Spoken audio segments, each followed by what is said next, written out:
নতুন একটা ভিডিও নিয়ে শুরু করলাম। ভিডিওর প্রথমেই কয়েকটা কথা বলে দিচ্ছি। যদি কেউ নতুন এসে থাকেন, প্লিজ কেউ নাম্বার লিখে চ্যানেল সাবস্ক্রাইবার করবেন না, যে এত করে দিলাম অত করে দিলাম, আশা করি ব্যাক পাবো, সাপোর্ট করবেন। প্লিজ কেউ এগুলা লিখে চ্যানেল সাবস্ক্রাইবার করবেন না, তাহলে আপনার চ্যানেলেরও ক্ষতি, আমার চ্যানেলেরও ক্ষতি। যদি একান্তই বলতে হয়, ভিডিও রিলেটিভ কথা বলবেন, বা বলতে পারেন দাওয়াত করে গেলাম বা নেমন্ত্রণ করে গেলাম, তাহলে আমি বুঝতে পারবো।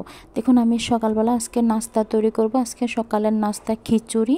তার জন্য আমি চাল ডাল সব একসাথে মিক্স করে আমি ধুয়ে নিয়েছি। মুগ ডাল নিয়েছি, সাথে মসুর ডাল নিয়েছি। আসসালামু আলাইকুম everyone, welcome to back to my channel. দূরে কাছে যে যেখান থেকে আমার ভিডিওটা দেখছেন, আশা করি সবাই ভালো আছেন, আমরাও ভালো আছি। নতুন একটা ভিডিও নিয়ে শুরু করলাম সকাল থেকে। এখন বাজে সকাল 7টা। আমি এখন থেকেই ভিডিওটা শুরু করেছি। আজকের ভিডিওটা আমি রান্নাঘর থেকেই শুরু করলাম। আজকে সকালবেলার নাস্তায় আমরা খিচুড়ি খাবো, তার জন্য চাল ডাল সব একসাথে মিক্স করে নিয়ে আমি ধুয়ে তারপরে কিন্তু আমি খিচুড়িটা বসিয়ে দিয়েছি। তার জন্য বললাম, তাতে আমি একটা আলু কেটে নিয়েছিলাম, অফ ক্যামেরায় আলুটা দিয়ে দিলাম, চিকন করে কেটে নিয়েছি। তারপরে পরিমাণ মতো লবণ দিয়ে দিলাম। লবণ দেওয়ার পরে আমি একটা তেজপাতা দিয়ে দিয়েছি। যে যেখান থেকে আমার ভিডিওটা দেখছেন, প্লিজ লাইক দিয়ে ভিডিওটা দেখা শুরু করবেন। আপনারা তো একটা লাইক দিতে ভুলে যান, তার জন্য আমি মনে করিয়ে দিচ্ছি, প্লিজ একটা লাইক। আমি তো প্রথমেই খিচুড়িতে আলু দিয়েছিলাম, তারপরে অফ ক্যামেরায় একটা বটবটি দিয়েছিলাম। এখন আমি পুঁই শাক নিয়েছি, পুঁই শাকটা আমি ধুয়ে নিয়েছিলাম। তারপরে অল্প কিছুটা পরিমাণে আমি পুঁই শাক দিয়ে দিলাম, মানে 2টা পাতা হবে সম্ভবত পুঁই শাকের, তার জন্য বললাম। বেশি কিন্তু দেইনি, মানে 1-2টা পাতাই হবে পুঁই শাকের পাতা, তার জন্য বললাম। আপনারা চাইলে নাও দিতে পারেন, তবে আমি দিয়েছি। খাওয়ার পরে যেহেতু বয়জবরটা দিচ্ছি, কিন্তু খেতে কিন্তু মাশাল্লাহ খারাপ হয়নি, মাশাল্লাহ ভালো হয়েছে, তার জন্য বললাম। দেখুন, এ পর্যায়ে আমি এখন খিচুড়িটা বাগার দিয়ে নেব। আমি পেঁয়াজ দিয়ে দিচ্ছিলাম, পেঁয়াজটা দিয়ে ভালো করে ভেজে নিয়েছি। এখন আমি হলুদের গুঁড়া দিয়ে দিচ্ছি। আমি কিন্তু আদা রসুন বাটা দেব না, আমি শুধু হলুদের গুঁড়া দিয়েছি, আর অল্প কিছুটা পরিমাণে মরিচের গুঁড়াটা দিয়েছি। 1 চিমটি পরিমাণ হবে, যাতে কালারটা হয়, তার জন্য। পেঁয়াজ সব কিছু ভালো করে ভেজে নিয়েছি। এখন আমি খিচুড়ির বাগারটা দিয়ে দেব। আপনারা যে যেটা বলেন তার জন্য। আপনারা চাইলে কিন্তু একবারে প্রথমেই সব কিছু দিয়ে খিচুড়িটা রান্না বসাতে পারেন, তবে আমার কাছে মানে পরে খিচুড়িটা বাগার দিয়ে রান্না করলে খেতে কিন্তু ভালো লাগে। আমার কিন্তু খিচুড়িটা রান্না করা হয়ে গিয়েছে। আমি যে খিচুড়ির সাথে আলু দিয়েছিলাম, সিম দিয়েছিলাম, পুঁই শাক দিয়েছিলাম, সব কিছু কিন্তু সিদ্ধ হয়ে গেছে। এখন সকালের নাস্তাটা মানে করে নেব, তার জন্য আমি খিচুড়িটা প্লেটে বেড়ে নিয়েছি। আর দেখুন খিচুড়ির কালারটা, দেখুন কালারটা দেখলেই বুঝতে পারবে। এখন আবার রান্নাঘরে চলে আসলাম। প্লেটে মাছ নিয়েছি, বাটিতে আমি রসুন কেটে নিয়েছি, মানে ধানের মতো রসুন যেভাবে, আমি ওইভাবে মানে ধানের মতো কেটে নিয়েছি, তার জন্য বললাম। আর একটা প্লেটে দেখতে পাচ্ছেন যে আমি বটবটি সিম, মানে বটবটির সাথে আলু, আর এক সাইডে আছে পুঁই শাকের ডাঁটা, আর চালুনে আছে পুঁই শাক, আমি ধুয়ে রেখেছিলাম। মানে সব কিছু অফ ক্যামেরায় করেছি। আর দেখুন, আমি আপনাদেরকে রসুনটা দেখাচ্ছি।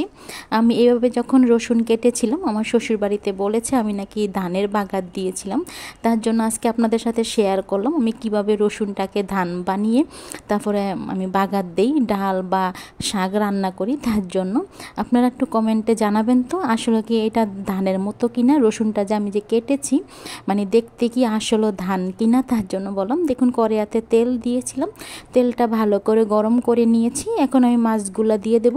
আজকে আমি সরপুঁটি মাছ দিয়ে সিম দিয়ে আলু দিয়ে রান্না করব, তার জন্য আমি মাছগুলো প্রথমে 2 পিস করে মাছ দিচ্ছি। সবগুলো মাছ একসাথে দিচ্ছি না, কারণ যদি ভেঙে যায়, তার জন্য। আর সাথে একটু বাহিরের দিকে ক্যামেরাটা করে নিচ্ছিলাম। আপনারা অবশ্যই কমেন্টের মাধ্যমে জানাবেন যে আমি যে বললাম রসুনটার সম্বন্ধে, আদৌ কি রসুনটা ধানের মতো দেখা যায় কি না, তার জন্য বললাম। আর দেখুন, বাহিরের দিকে ক্যামেরাটা করে নিচ্ছিলাম। সবাই তো বাহিরের ভিউটা দেখতে পছন্দ করে, তার জন্য আমিও বাহিরের দিকে ক্যামেরাটা করে নিচ্ছিলাম। এখন কিন্তু পানি, আরও কিছুক্ষণ পরে কিন্তু পানিটা থাকবে না, এখন কিন্তু পানিটা বেশি, তার জন্য পানি দেখা যাচ্ছে মাঠটাতে। সব মাছ ভাজা হয়ে গিয়েছে, আর 2 পিস মাছ বাকি আছে ভাজা, এগুলো আমি ভেজে নিচ্ছি। আর সাথে দেখুন, বাহিরের দিকে ক্যামেরাটা করে নিচ্ছিলাম। একসাথে কিন্তু অনেকগুলা হাঁস একসাথে বসে আছে। দেখুন, আমি কিন্তু রেজুলেশনটা বাড়িয়ে ক্যামেরাটা মাছ ভাজি করা তেলেতে আমি পেঁয়াজটা দিয়ে দিয়েছিলাম, যেহেতু আমি মাছ ভাজি করার সময় তেলটা একটু বেশি করে দিয়েছি যাতে এই তেলে আমি রান্নাটা করতে পারি, তার জন্য দেখুন পেঁয়াজটা দিয়েছিলাম, অফ ক্যামেরায় দিয়েছি, তখন আর ক্যামেরা করতে মনে ছিল। পেঁয়াজটা ভাজা হয়েছে, আজকে পেঁয়াজটা একটু লাল করে ভেজে নিয়েছি। এরপর যে আমি এখন আদা রসুন বাটা দিয়ে দিচ্ছি 1 চামচ পরিমাণ, সাথে অল্প কিছুটা পানি দিয়ে দিলাম। আমাদের আদা রসুনটা একটু ব্লেন্ডার করার সময় একটু লিকুইড জাতীয় হয়ে গিয়েছে, তার জন্য দেখা যাচ্ছে যে বেশি দিয়েছি না, 1 চামচ পরিমাণ দিয়ে দিলাম। সাথে আমি পরিমাণ মতো লবণটা দিয়ে দিলাম। তারপর আমি ফ্রোজেন করা যে টমেটোটা ছিল, আমি ডিপ থেকে নামিয়েছিলাম, ফ্রোজেন করা টমেটোটা দিয়ে দিলাম। টমেটোটা দিয়ে ভালো করে কিছুক্ষণ আদা রসুনটার সাথে টমেটোটা তেলের সাথে ভালো করে ভেজে নেব, যাতে আদা রসুনের থেকে যে একটা কাঁচা স্মেল, কাঁচা গ্যাসটা চলে যায়। এরপর যে আমি গুঁড়া মশলাগুলো দিয়ে দেবো। প্রথমে আমি দিয়ে দিলাম ধনিয়ার গুঁড়ি, জিরার গুঁড়ি, তারপরে দিলাম হলুদের গুঁড়া 1 চামচ পরিমাণ, তারপর আমি দিয়েছি মরিচের গুঁড়া 1 চামচ পরিমাণ, মানে যে যেরকম ঝাল খাবেন ওই পরিমাণে কিন্তু আপনারা মশলাটা দেবেন। এই পর্যায়ে ভালো করে মশলাটা আমি কষিয়ে নেব যতক্ষণ পর্যন্ত মশলা থেকে তেল ছেড়ে না দেবে। যত বেশি মশলা কষিয়ে রান্না করা হয় তত কিন্তু তরকারির টেস্টটা ভালো আসে, তার জন্য বললাম। দেখুন মশলাটা ভালো করে কষিয়ে নিয়েছি আর মশলার থেকে তেল ছেড়ে দিয়েছে। এ পর্যায়ে কেটে ধুয়ে রাখা যে বটবটি সাথে আলু আমি রেখেছিলাম, আমি এগুলা দিয়ে দিলাম, দিয়ে ভালো করে মশলার সাথে ভালো করে নেড়ে চেড়ে মিশিয়ে নেব। আর আমি যে কোনো রান্না করার ক্ষেত্রে কিন্তু আমি কষিয়ে রান্নাটা করি, তার জন্য বললাম। আবারও বলে দিচ্ছি, সবার রান্না কিন্তু একরকম নাও হতে পারে, আমার রান্না একরকম, আপনাদের রান্না একরকম, তার জন্য বললাম আমি যেভাবে রান্না করি আমি কিন্তু ওইভাবেই আপনাদের সাথে ভিডিওতে শেয়ার করছি, তার জন্য বললাম। দেখুন ভালো করে নেড়ে চেড়ে সব কিছু আমি মিশিয়ে নিয়েছি। এরপর যে আমি ঢাকনা দিয়ে কিছুক্ষণ কষিয়ে নেব। দেখি তো ঢাকনা উঠিয়ে তরকারিটার কী অবস্থা, আমি তো ঢাকনা দিয়ে কষানিতে বসিয়েছিলাম, তার জন্য দেখুন ভালো করে কষিয়ে নিয়েছি। আমি কিন্তু একটুকু পানি দিইনি, আর কড়াইতে কিন্তু লেগে যায়নি, তার জন্য বললাম, বা পুড়ে যায়নি, তার জন্য বলেছি। আমি কিন্তু ভালো করে আলু সাথে বটবটি ভালো করে আমি কষিয়ে নিয়েছি। এরপর যে আমি যতটুকু পরিমাণে আমি ঝোল রাখবো আমি কিন্তু ওই পরিমাণেই পানিটা দিয়ে দিচ্ছি। আমি আবারও বলে দিচ্ছি, আমি যে কোনো তরকারি রান্না করার ক্ষেত্রে কিন্তু আমি গরম পানিটা দিই তরকারিতে, তার জন্য বললাম। দেখুন ঢাকনাটা দিয়ে কিছুক্ষণ তরকারিটার বলক উঠিয়ে নেব, সাথে বাহিরের দিকে ক্যামেরাটা করে নিচ্ছিলাম। আসুন দেখি তো ঢাকনাটা উঠিয়ে তরকারিটার কী অবস্থা, সিম আলু সব কিছু সিদ্ধ হয়েছে কিনা। দেখুন তরকারিটার বলক উঠে গিয়েছে, আলু সাথে সিম সব কিছু কিন্তু সুন্দর মতো সিদ্ধ হয়ে গিয়েছে। তারপরও আমি আপনাদেরকে ক্যামেরার সামনে চেক করে দেখাচ্ছি। দেখুন সব কিছু সিদ্ধ হয়ে গিয়েছে। এ পর্যায়ে যে আমি ভেজে রেখেছিলাম মাছগুলা, আমি এখন ভেজে রাখা মাছগুলা ঝোলেতে দিয়ে দেব। আর দেওয়ার পরে খুসনি দিয়ে আলতো হাতে মাছগুলো আমি ঝোলেতে ঢুকিয়ে দেব।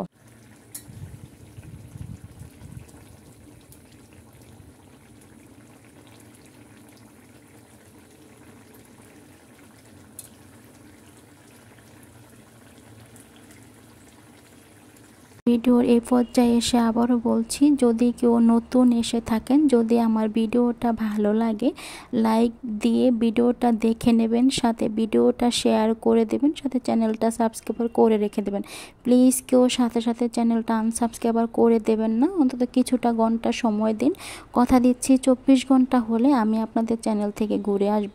দেখুন আমি পুঁই শাকের ডাঁটাগুলো আমি আগে সিদ্ধ করে নিয়েছি, যেহেতু পুঁই শাকের ডাঁটাগুলো যদি শাকের সাথে দেওয়া হয় শাকটা সিদ্ধ হয়ে যাবে, কিন্তু পুঁই শাকের ডাঁটাগুলো কিন্তু সিদ্ধ হবে না। তার জন্য আমি লবণ অল্প কিছুটা পানি দিয়ে কিন্তু পুঁই শাকের ডাঁটাগুলো সিদ্ধ করে নিয়েছি। পুঁই শাকের ডাঁটাগুলো এখন সিদ্ধ করা হয়ে গিয়েছে। এরপর যে আমি ধুয়ে রাখা যে শাকগুলা রেখেছিলাম মানে চালুনেতে, আমি এখন শাকগুলা দিয়ে দেব।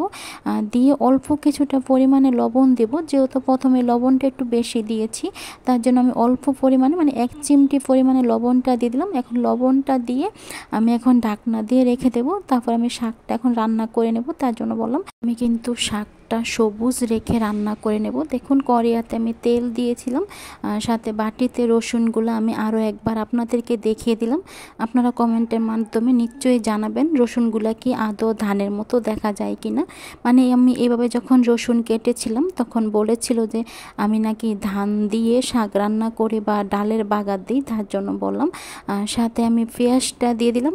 যে কোনো শাক রান্না করার ক্ষেত্রে কিন্তু আমরা রসুন আর পেঁয়াজটা একটু বেশি বেশি দেই, কারণ আপনাদের ভাইয়া রসুন পেঁয়াজ যদি বেশি করে না দিই তাহলে আপনাদের ভাইয়া খেতে পারে না, তার জন্য বললাম। দেখুন পেঁয়াজটা কিন্তু আমি লাল করে ভেজে নিয়েছি, মানে পেঁয়াজ রসুন আমি লাল করে ভেজে নিয়েছি। আর আমি কিন্তু শাকটা কিন্তু একবারে সবুজ রেখে কিন্তু শাকটা রান্না করে নিচ্ছি, তার জন্য বললাম। আমি কিন্তু কোনো হলুদ দিচ্ছি না, আপনারা চাইলে হলুদ দিতে পারেন, তবে আমি কিন্তু একবারে শাকটা কিন্তু সবুজ রেখে রান্না করে নিচ্ছি। আপনারা কিন্তু শাকের কালারটা দেখলেই বুঝতে পারবেন যে শাকটা কিন্তু একবারে সবুজ আছে। মানে এরকম করে যদি রান্না করি তাহলে আমার কাছে খেতে ভালো লাগে, তার জন্য বললাম। দেখতেও ভালো লাগে শাক রান্নাটা। দেখুন শাকটা কিন্তু ভালো করে বাগার দিয়ে নিয়েছি, মানে তেলের বাগার, তার জন্য বললাম। দেখুন শাক রান্না করা হয়ে গিয়েছে, আমি কড়াইতে বেড়ে নিয়েছি, আর সাথে আমি ডাইনিং উপরে রেখে দিলাম, সাথে তরকারিটাও রেখে দিয়েছি। আমার শাক মাছের তরকারি রান্না করা হয়ে গিয়েছে। কালার দেখুন, তরকারি আর শাকের কালারটা দেখুন।